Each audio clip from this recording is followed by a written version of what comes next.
Hi, I'm John Stevens. This is Matt Russell. And this is Pod Have Mercy. This is Pod Have Mercy.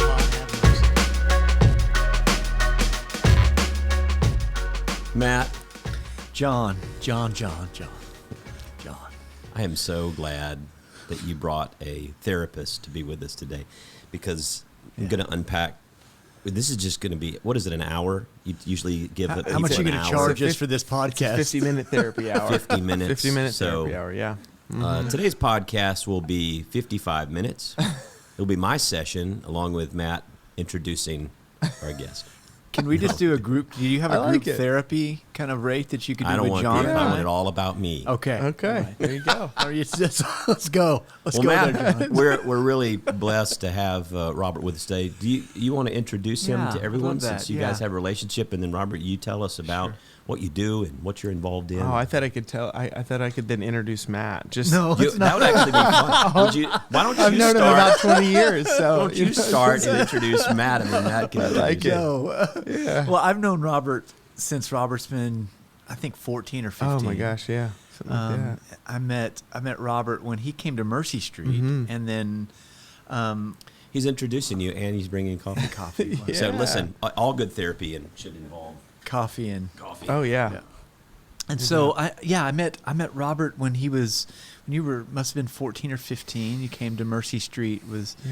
You Really? The intersection at Mercy Street. Mm-hmm. That's awesome. Yeah, crazy. Yeah. And then we kind of not fell out of touch, but we kind of, I kept in touch through other people about Robert. Mm-hmm. And then and I've always just been kind of connected, and I've always felt connected to you in a really kind of soulful way that is hard to explain. Yeah. And then when I came back from England, we got reconnected through some things, and Robert is among other things is probably one of the best therapists I know, and runs a whole shop of therapists called the Lovett Center, and then has started Ethos Behavioral Health. I'll let you talk about that too. Sure. But working on his PhD, and is just in terms of work that folks do either in groups or individually. I've been around Robert in those settings, whether it's in the vein of recovery or the vein of just soul and spirit stuff. And one of the reasons I wanted you to come is just to kind of help us unpack some mental health stuff in the midst of COVID. So, and we'll talk about that. But would you tell us a little more about yourself? Yeah, sure. And maybe a little bit more. I kind of wasn't joking about our relationship. I mean, I think in many ways you've been such an important spiritual mentor to me, and a dear friend. And I think, we talk a lot about Enneagram stuff and the spiritual dimensions of the Enneagram, and the idea that, I feel like, I'm always kind of looking to you as being a few years further along and dealing with your sevenness than me. Just a few. Thank you. Yeah. Robert looks 25. He is. Well, that's true. My nickname growing up was Doogie Howser, because I went to college when I was really young, and so then I've always been kind of on the younger side of most of the things that I've done, and I've always gravitated towards older men, wiser men that have kind of been important spiritual mentors. Matt's certainly one of those people, and what's been really cool is kind of growing some of the stuff that we've done this last year. Most fun I've had all year was doing these kind of psycho-spiritual groups, looking at the intersection, between kind of the psychological and the spiritual, which is really the place I judge you live in most. And so it was, it's been, a really wonderful and rewarding relationship. My work, you mentioned Ethos Behavioral Health. That's kind of our parent company. We operate several Houston-based locations for outpatient care. We have DBT centers that focus on dialectical behavior therapy. There's a particular approach for working with patients, and it's wonderful. And that's run by Martha Fontana and my partner Stacey Torn, and they do a remarkable job running locations in Bel Air and Cypress and Woodlands. And then we have the Lovett Center, which you mentioned, which is kind of in the heart of the city in the creative hub of Yeah. the city, which is in Montrose. And then we have a Woodway location that Stacey also runs. And then we expanded out to include inpatient care this year. And so we opened a residential facility in Round Top, which a lot of people from Houston are familiar with Round Top. So we have a 46-acre beautiful property, tucked right in there in Round Top. And it's just been really challenging and really awesome. It's the largest undertaking that myself or our other managing partner, Will Davis, and Stacey Torn have taken on. It's had really unique challenges, and it's been a lot of fun. And, at times, like any new venture, frankly, terrifying, but altogether good. And the work we're doing with people is really meaningful. We do have a Chicago campus, too, that we opened a couple years ago. That's Chicago, Texas. Chicago, Illinois. So Well, there's an Atlanta, Texas. Oh yeah, no, there's. I'm And sure a Paris, Texas. Listen, I'm sure there's a Chicago, Texas, and Cut and Shoe, Texas, and Dime Box, Texas, and Point Blank, Texas. There's all sorts of. I did my doctoral coursework in Chicago, and so I had kind of a professional network there, and we just kind of grew in that direction. It's a market that's a lot like the Houston metro area, and so it was a place where we felt like we could kind of understand and go in and help people. That's great. So yeah, and some of I love some of the connections back to like Chapelwood that Will Davis and your partner in crime. I mean his parents and he grew up in this church. Yeah, and, I mean his dad ran the ran the school, the preschool kind of for years. Yeah, Bill Davis ran it. So it's just like this weird, and I didn't meet him through Chapelwood, but it all kind of is interesting that it all kind of like comes back to that, and then Stacey probably lives a stone's throw from here. So and she's involved in the camps. Her family's involved in what? That's right. The Torn family owns and operates Camp Ozark, which is a Christian-based camp that has been, now I think something like 1 in every 5 households in this area camps there, and has for like multiple generations. Yeah. So it's pretty cool. It's really great. Yeah. And I've been out to visiting out at the Prairie, which is just, I mean, the things that you're doing in the city, I think are really deep and soulful, and they're beautiful and do amazing work with folks. I send and recommend folks to your practice and your kind of your ethos behavioral health to so many folks, and the feedback I'm always getting is that the level of care is top notch, and then also people are able to go deep, really deep. You. And get, that's probably the best compliment we could get is, I think the reality is that we've continued to grow and we've gotten bigger as an organization, but our goal has never been getting big for the sake of getting big or anything like that. It's been, how do we grow in ways that strategically help, gaps within our community? How do we serve people? How do we, I think we always kind of come back to that. That's really at the heart of it, because, really at the center of it, we were patients first. Like I was a patient before I was a therapist, which I strongly suggest if you're any aspiring therapist, I suggest you get on the couch and do your work. And so I was a patient first, and that's what guided me to the work. And I think that's what's so meaningful about it. That's great. And that's always stayed at the heart of what we do, is like being really mission centered. Yeah. Well, speaking of being a patient and a therapist, are we starting our session? Yeah, we're starting our session now.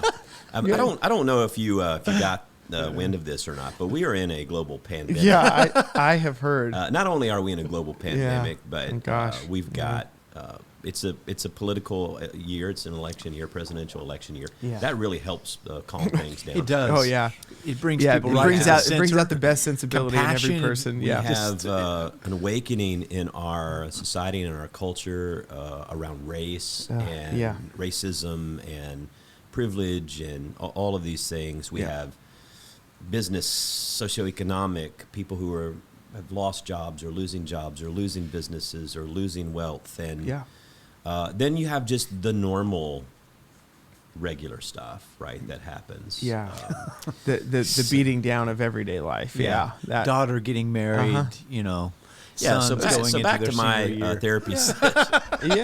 I will say this, and I'd like for you to just speak not only to me. I will be acting like you this listen is in for though. everyone. Yeah. Here's a couple of things that I have personally experienced as a pastor in our congregation. Everybody is very sensitive about everything, whether it's when are we going to have church again, whatever. I find that when people do decide to reach out, some are very positive, but whenever there is a negative, you can almost read between the lines that there is a place or a space of trauma that's going on either in that moment that prompted this. And that, of course, is ratcheted up. I mean, I think that the biggest thing we're going to face going through this is a mental health crisis.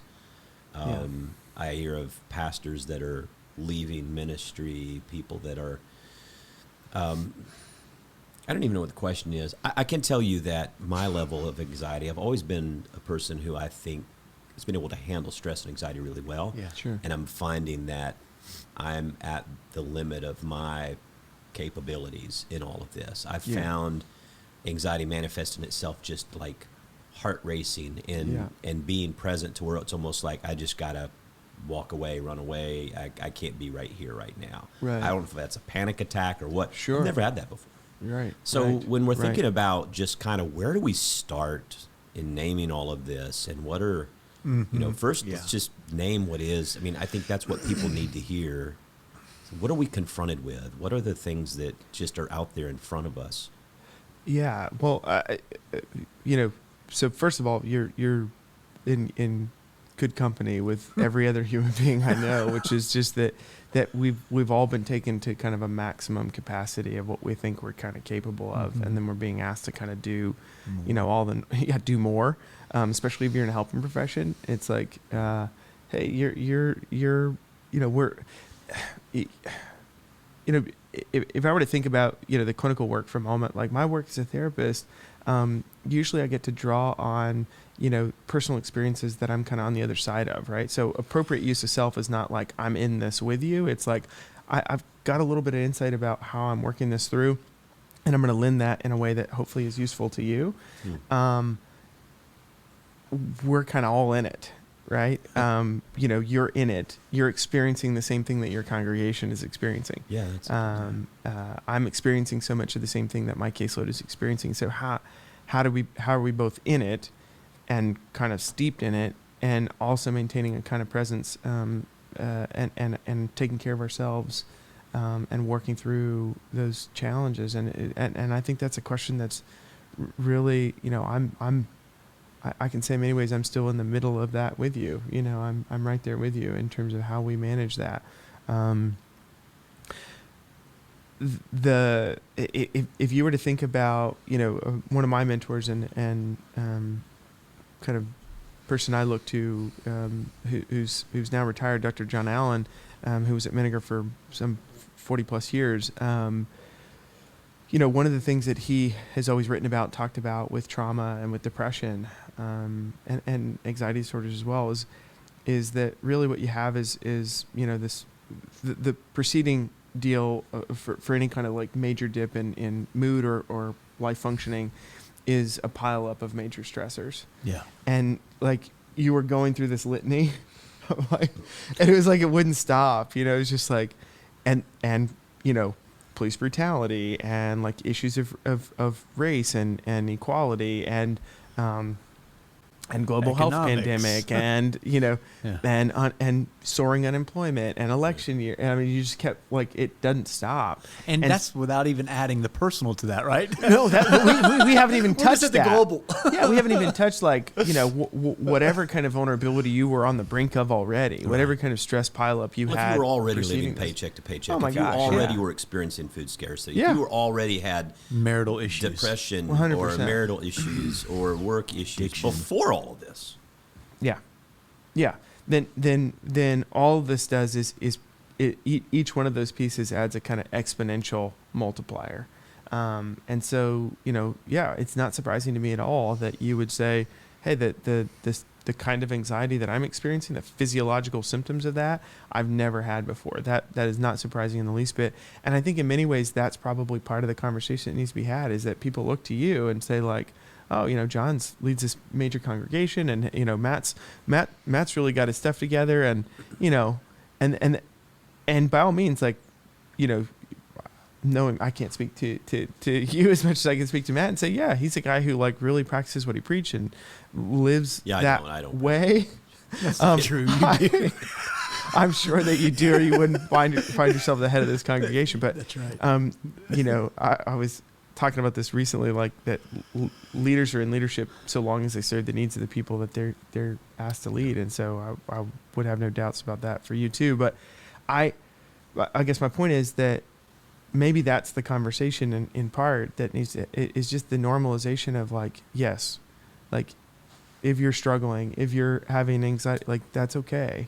And I think in many ways, to the extent that we can normalize mental health concerns and destigmatize them, right? I mean, that's always been an issue related to like people are willing to talk to you about a lot of stuff. Yeah. Stuff that you would think is kind of largely off limits. And then you're like, hey, let's talk about your emotional well-being. And they're like, whoa. Like get a little personal there, and let's talk about your spiritual health. And it's like, whoa. So that, I think in many ways that's maybe an important part of the conversation. It's just like, hey, we're all in this together. What are you finding that is, that's helpful? Like when you're talking with people. So let's just assume everyone that's going to listen to this podcast we know trauma, we know anxiety, mental health struggles. When I say mental health struggles, I just mean stress. I mean, that is now, like for me, manifesting itself in physical ways that it never has before. Right. How do we start the journey for people to just say, because one thing that also I think managing expectations is we keep thinking we want this to be over just because psychologically we want it to be over and it's not going to be over soon. No. And that's hard because we're really wired to have sort of this immediate response to be able to fix our problems. We cry out, we get what we want, this consumeristic.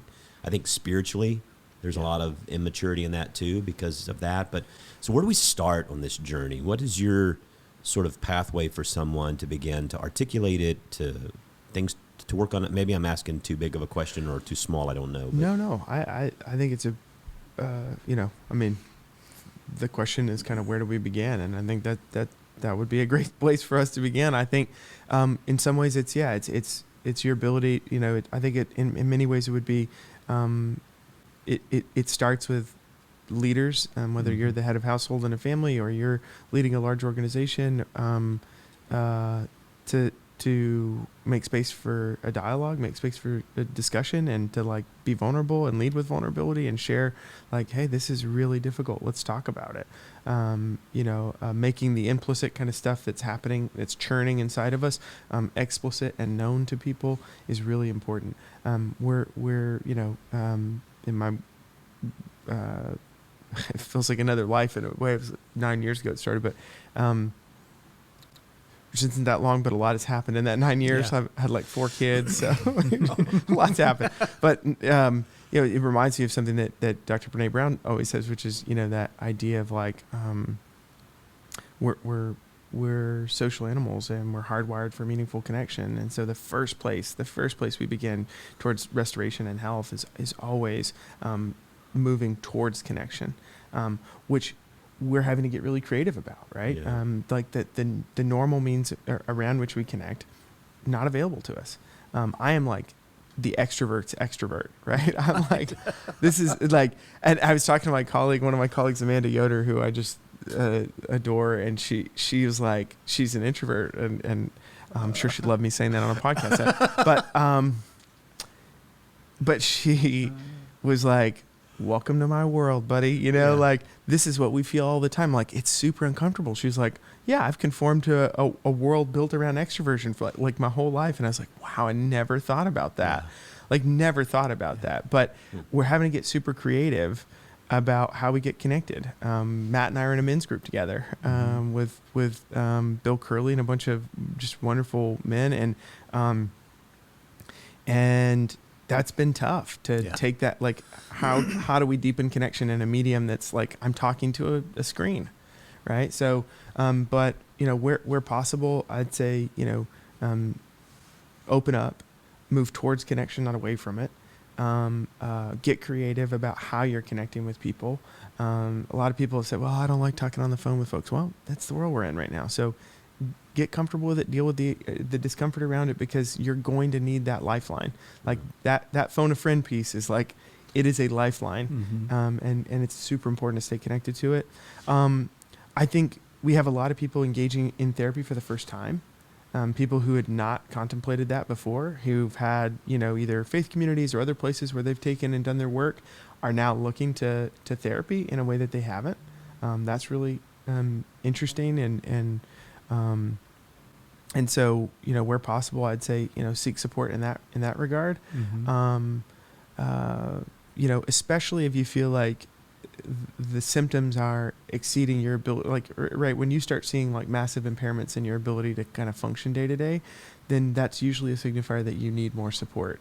Right. So I really would say, have people start looking inward at their own behavior and ask themselves honestly, like, what level of support do I need right now?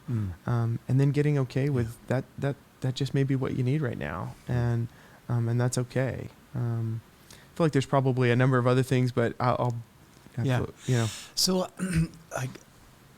I'm thinking about like families and spouses and kids and all those things, and particularly as it ramps up to the school year. What are and all those relationships can be in these kind of pressure points really strained, and so things that have laid maybe underneath the surface that have been able to be dealt with and absorbed in a normal way. Feels like now that because of stress, things seem to come to the surface. Yep. What are some things that spouses can do towards and with each other that might not just be holding their breath underwater or maybe pushing the other person under the water, but really, what are some things that we need to be mindful of? Because I think in some ways, kind of my reptilian brain can in times of stress can go to reaction, fight or flight. Oh, totally. And so it's really counterintuitive to move in a different way. What would you say? Yeah, and to move towards relationship when your brain is saying flee or fight or totally. Or shut up. Any number whatever it is. Yeah. Again, I can speak to my experience in this right now, that's very real and very kind of in the moment. I talked to you on Sunday coming back, but we took a weekend and went to New Ulm, and it was great. Namely because we did nothing. And there was this space, this kind of spiritual and emotional reprieve that allowed my brain to kind of quiet a little bit, and for me to get still for a moment. And my wife, being the kind of amazing person that she is, very definitively my better half. Like, my strategy, John, for parenting is to basically observe my wife and then copy her. That's my general strategy on most things. If I'm being honest, and then, so she took a minute on Sunday to kind of be like, what are we taking away from this experience? She does a really good job of like that zooming out. You'd think the group therapist in me would zoom out and notice that, but now I'm just usually kind of burning right through. And so she was like, what's our lesson? Like, what are we taking away? Nature is a good teacher. Was one of them. About how to pace ourselves and how to weather the heat of a long summer. Right. And, those types of things. So I for me, it looks like where possible, taking a minute. And I don't think it has to be a whole weekend. I think it's creating space for quiet moments, contemplative moments, partnering moments, after the kids go to sleep, there's always this pull to like hop on your phone and scroll through social media or watch television. And because it's that time where you're like, finally nobody needs anything from me. A lot of people really get to that space by the evening. And I think that's the time where we kind of like find that other gear and kind of say, okay, let's sit down. Let's have, 20 to 30 minutes of like meaningful dialogue and download the day. Like, what happened? How did it feel? Like, I'm trapped. I'm feeling stuck. Right. This is, that's such an important thing for couples right now. I can tell you, like, also generally, I think that the notion of the psychotherapist as a modern day guru is basically the guru that has done all the things wrong. So I can really speak from that place of like, let me tell you what not to do. Now is not the time. There's this great, I think I sent it to you at some point, but there's this great like meme or whatever that said, during quarantine we've been playing this, my wife and I have been playing this awesome game called Why Did You Do It That Way? And no one wins. And I like, that's what not to do. Right. So now is not the time for criticism. It's the time for grace. Now is not the time to like, hey, let's tackle this like large intractable problem we've been stuck around. Probably not. Let's just, let's find ways to partner and get through. And maybe the partnering and getting through and coming out the other side tells you something about your partnership that resolves the other piece that you felt stuck around. Yeah. I think the other piece that I would offer about families, and particularly coupleship is,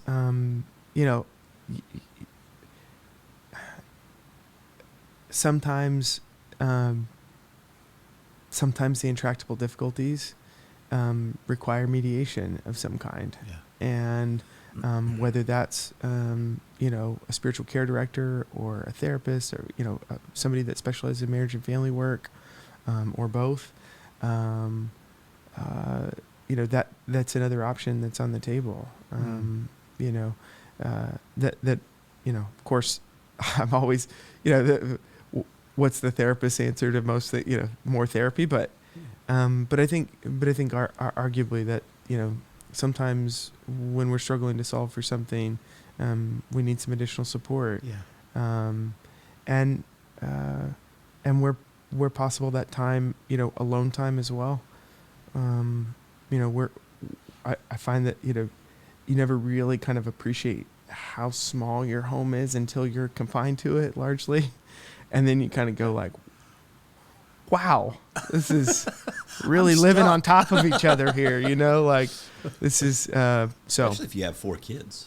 Yeah, especially. And I'm like, I'm the lightweight in our management group. Like Stacey and her husband Chris have 5, and Will and his wife Bridget have 6. 12 or something. Yeah, they have like 13. Yeah, it's 74 kids, But no, they have 6, and so. What I hear you saying is some of the things that you're talking about seems counterintuitive. I was reading something a couple weeks ago where Darwin said that human beings are the only animals that when they are lost increase their speed. So there's a sense in which like over the quarantine there's like this, like I'm not doing enough, I got to do more. Where the counterintuitive would be to slow down. Would be to turn towards, which is really hard to do. Like as John said, there's a sense of which we just want it done. Yeah. And I thought this was going to be a marathon. Yeah. Or at least I thought it was maybe a half marathon. Then it became a marathon, and then it's like an ultra marathon. Yeah. And then it's like, wait a minute, They keep just moving an ultra every day. Yeah. Yeah. They keep moving the goalpost. Yeah. And so realizing that there's a whole other, like the end result, like the finish line isn't the goal, right? So what then is a goal today, in a sense? Yeah. Well, and let me just say this too. I think, I think you highlighted kind of like culturally part of the challenge that we face is that like, we're really task and goal oriented. Yeah. Like it's this very like that's so what we do in our culture, right? It's yes. like, I work with people who, who are such high achievers, right?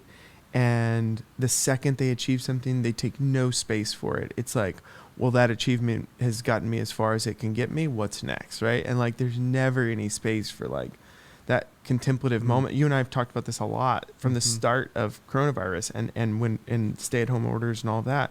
You said, I'm thinking of this as a kind of forced Sabbath. Yeah. Like that our culture really like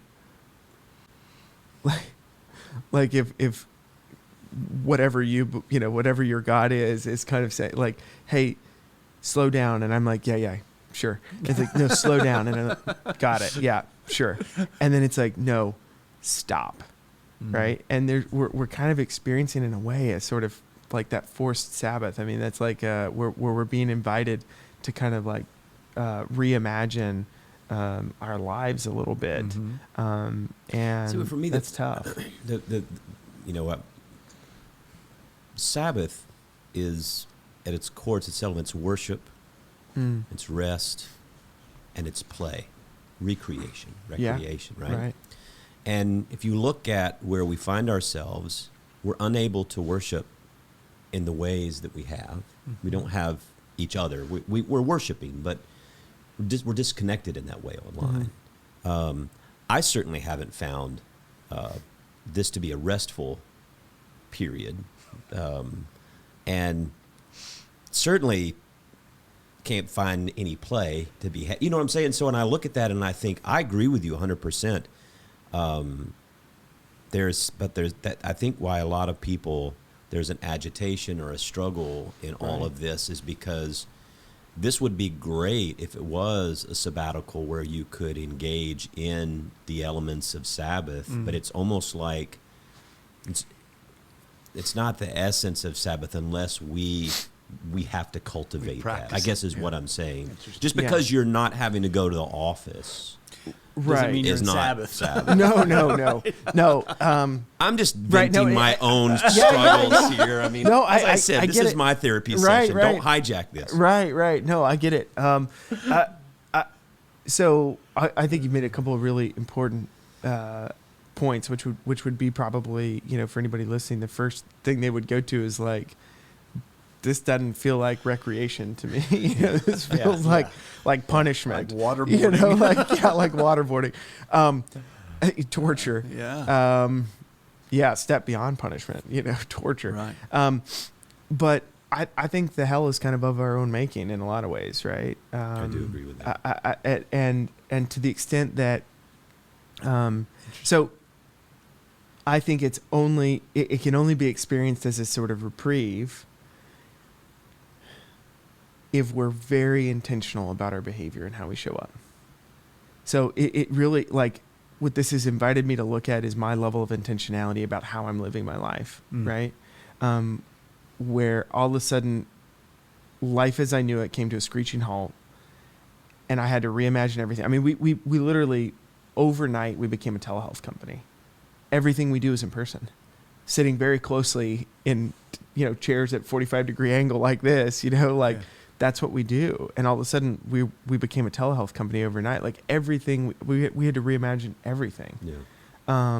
Which was really difficult.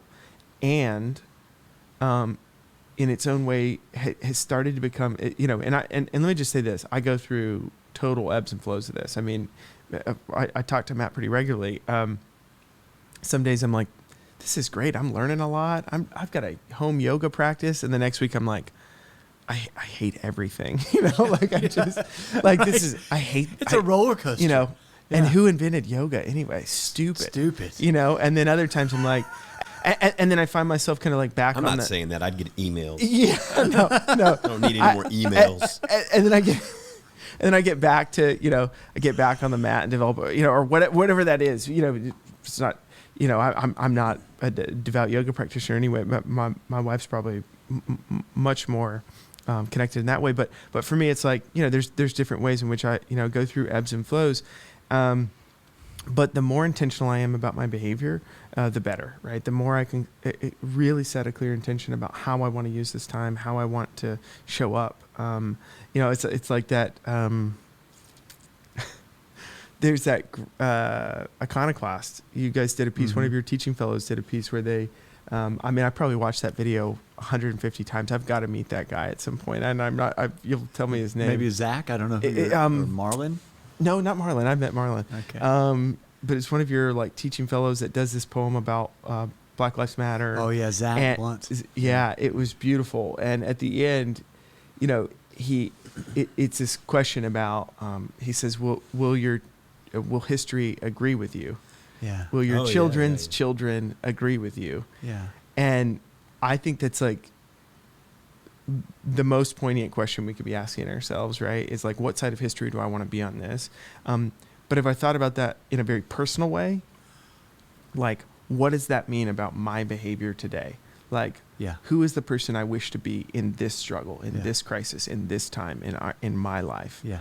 And if I'm like genuinely asking myself that question, the answer is really clear and resounding. Like, I'm never like, I'd like to be that guy that's like, you know, cutting people. Like, I'd like to be that. Can we say prick? Can you say that? Yeah. I'd like, you know, like, I'd never. Yeah. Just did. I mean, can you? I mean, you just did. So it's like, we don't have a beat machine. Yeah. So, okay. Well, 3-second delay, Jeff. Please, let's make sure we have that. Yeah. But, you know, nobody's like aspiring for that, right? Like, like when we're like that, when we're still in quiet with ourselves, like what we aspire to is to be the best version of ourselves, I think, you know, I certainly do. And so what is that? And can we approach that with like real clear intention, and then work to manifest that in our behavior? Yeah. You know, you talk a lot about kind of the psycho-spiritual kind of connection. And one of the things that I'm realizing is that and then you talk a lot about also here, you talk a lot about daily practice and those things. So it's almost like the psycho-spiritual, the space that we're creating to really sink into kind of God's presence, and that's not just like whipped cream on top of, you know, a drive-through latte, you know, but the way I hear you talk about it is the cultivation of the soil of our life on a daily practice that we can't let go of in this time. And I'm more apt to let go of that and just say, I got to get so much done, rather than to say, I mean, I think I don't know if John Wesley said that. I think it was attributed to him, but I've got so much to do today. I must pray an extra hour. I'm like, I just want to slap that guy around. You know, like, what? I got so much to do today. God help me, hold my beer. I got to get this thing done, you know? Yeah. But what I'm hearing in so many ways is that, like, to cultivate that on a daily basis is super important, and it's counterintuitive for me. Yeah. Yeah. And so could you speak to maybe some of that psycho-spiritual stuff? That stuff? That stuff. Yeah, that's the whole, that's all the stuff. You know, couple of things. I think in addition to intentionality, I think I would add on that consistency, right? Okay. That, you know, I'm nothing if not consistently inconsistent. You know, like that. You can count on me for that. You know, like, but my kind of growth edge is always trying to become increasingly consistent about my practices, so that, like, you know, I was talking about this with patients yesterday. My hope is that if patients I work with and serve came to any facet of my life, they would meet the same Robert, right? Yeah. Like, congruence within myself. And that's cultivated by consistent spiritual practice, whatever that looks like for you. It probably ought to consider including some contemplative space, some space where we're quiet, where we're not moving to the next thing, which is like, you know, that's like, if I have like a body of work that will be my life's work, it will be like, you know, I had a spiritual mentor who said, your tombstone will say he was a great human doing. He struggled with being a human being. Yeah. You know, David Taylor, who, you know, has been kind of a, you know, a mentor to both of us. So that, you know, that's my challenge for sure.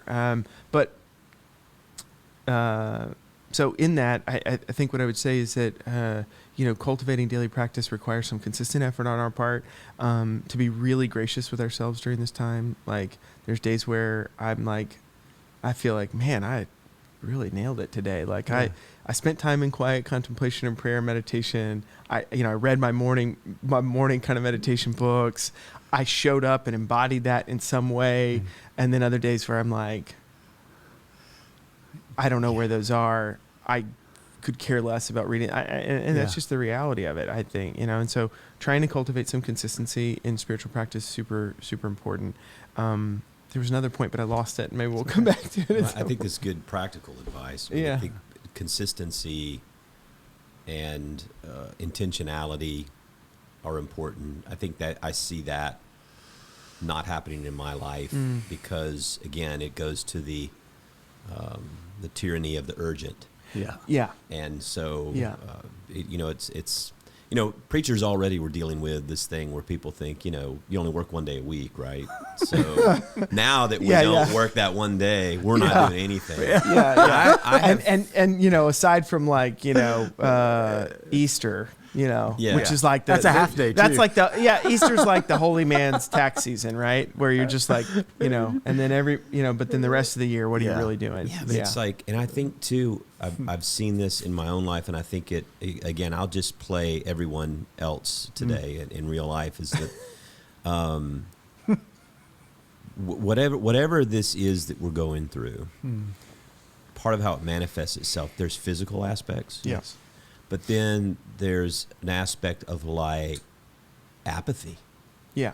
I've noticed I've never been, the only time in my own experience when I feel like I don't have enough to do, like I remember like whenever it was time for me to take on the next venture, to do the next thing, or if things just got slow, a lot of times people will say, oh, it's great, things are going well and they're going slow. That's the time that I start going, I'm not doing well. Yeah. But I'm finding like now you have the space and you're not compelled by the things you've been compelled before this. And yet, I don't know, it's like a vicious circle of I've got time to do this consistently. I can say no to some things that I've done in the past that I don't have to do or can do anymore even. Yeah. And so even within all of that, it's like there's a new urgent in front of you every day, a new list of urgent, a new different timeline that's all disruptive of I have to have sermon finished to preach Friday morning, which like it's like but then I think apathy, is that something that you're seeing in the midst of all this? I know there's fear and there's anguish and a lot of it. Do you see or sense, or where does that come from where you're just like throw your hands up and said, fine, I'm just going to melt away in 10 seasons of some brain melting Netflix series. Yeah. And by the way, people were doing that long before coronavirus, but increasingly I think that's the case. And I would even go a step beyond apathy, which is despair. Yeah. Like the kind of like, I think this is a time when we're experiencing a ton of despair. And where it just feels like this kind of unending cascade of problems without solutions, without vaccines, without an end date, without, and it's just like, I can't. I think, if you look at the numbers, uptick in completion of suicides, major uptick in depression. The last stat I'd seen on some of the national crisis hotlines where they had 800 to 900% increase in call volume for crisis hotlines, like a call volume that's like untenable to keep pace with. So clearly, like, a lot of struggle in that, and I think in that is a lot of despair, which I think is an important piece for us to talk about, because that place where we feel like we're broken, and this is that, comes back to, what is it, Susan Maitre, the spiritual dimensions of the Enneagram, where she talks about you go back, like the way to understand is go back through the hole that is the wound, right? Like, right. I always talk about the alchemy of a recovery process. The alchemy of change is really one in which the wound becomes the gift. Right. So we keep thinking like, man, we just got this big pile of dung here that we're just, but it's he like, so wants to just I know. let go on this podcast. I know I do. I'm very sensitive. I'm working. My wife has already told me that they're like certain curse words or whatever. That I'm like, I didn't really define those. Yeah. So I won't go all George Carlin on you, but this big pile of dung here, but we're like, no, that's the soil. Like that's the stuff of like growth and development. Like it's all right there.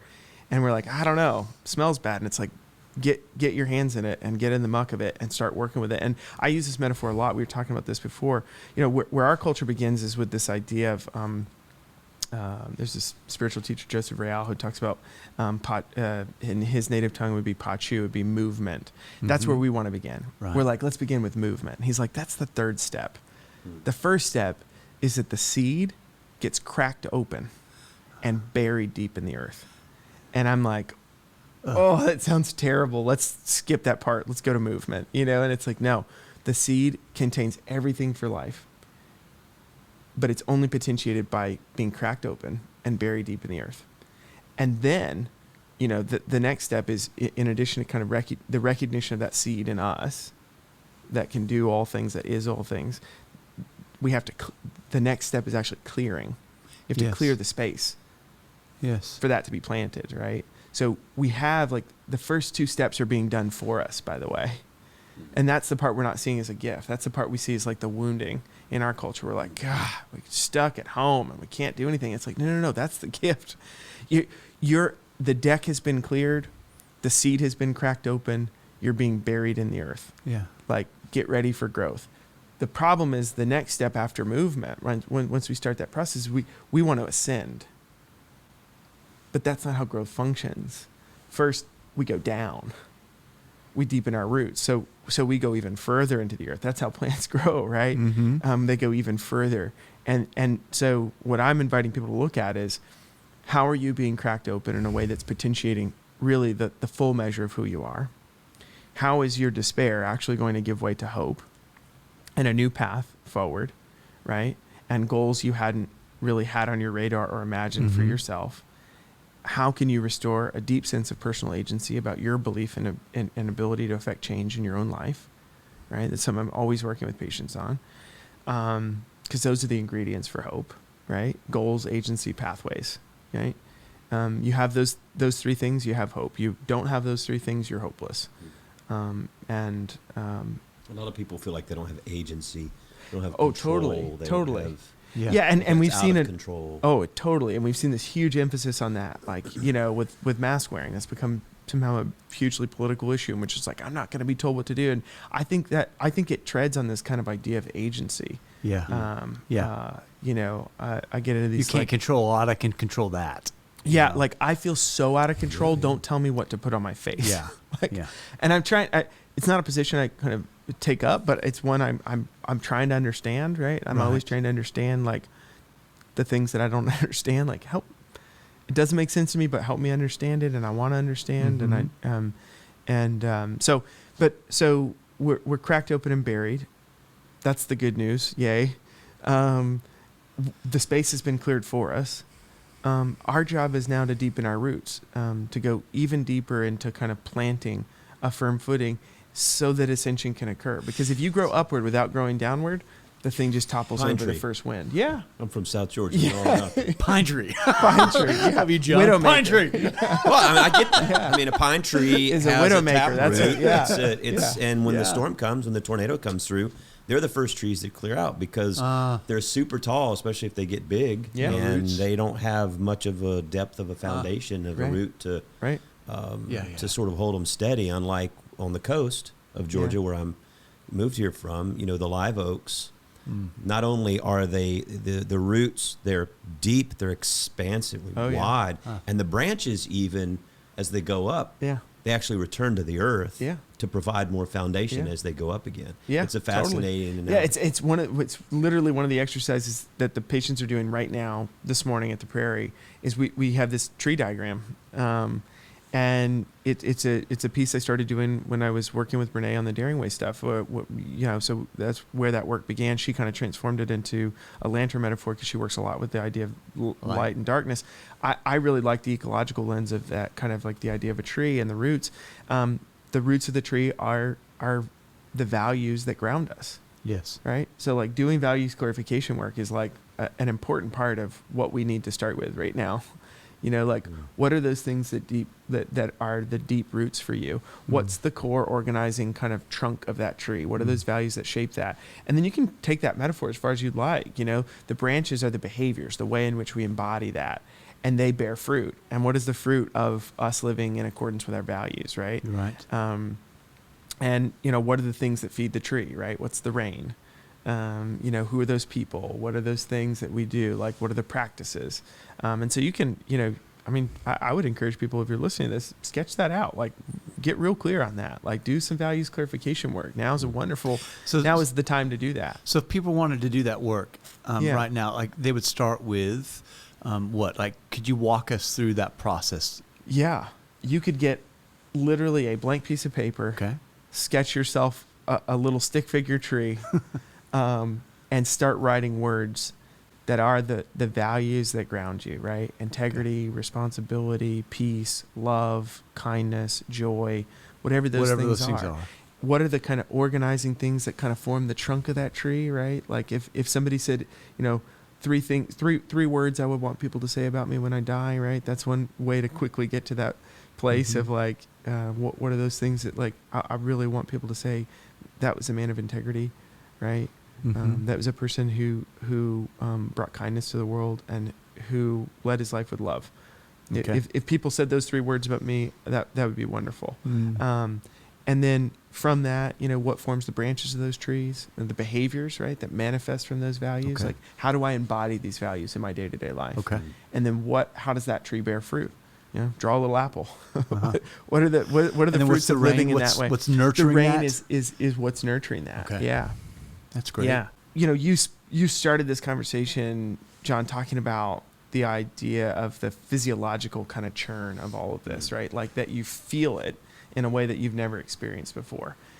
And you're definitely not alone in that. And one of the things that I've been really trying to kind of get back to the heart of and teach people in therapeutic practice is the idea that that you have kind of three major rhythms to the body, right?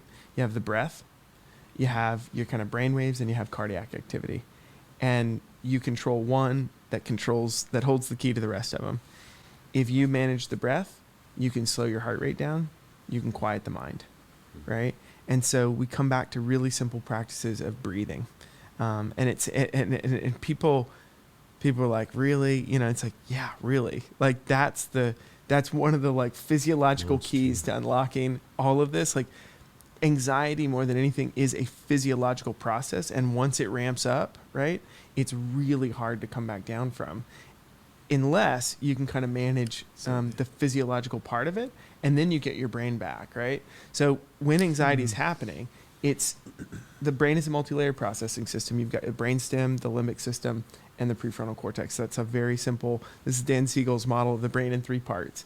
The multi-layered processing system means that information travels from the brainstem into the limbic system and then through the limbic system, which is the kind of reptilian part of our brain, that part that is really organized around survival, fight, flight, and freeze, and into the thinking part of our brain that makes us uniquely human, that prefrontal cortex, right? Where we have executive functioning, make decisions, choices, access memory, all that kind of stuff. So what happens when you are anxious is that you have this kind of like hyper arousal of the limbic system, the amygdala, the smoke detector of the mind, as Bessel van der Kolk calls it. He says, when you have this really sensitive amygdala response, it's basically like the smoke detector that says there's a fire.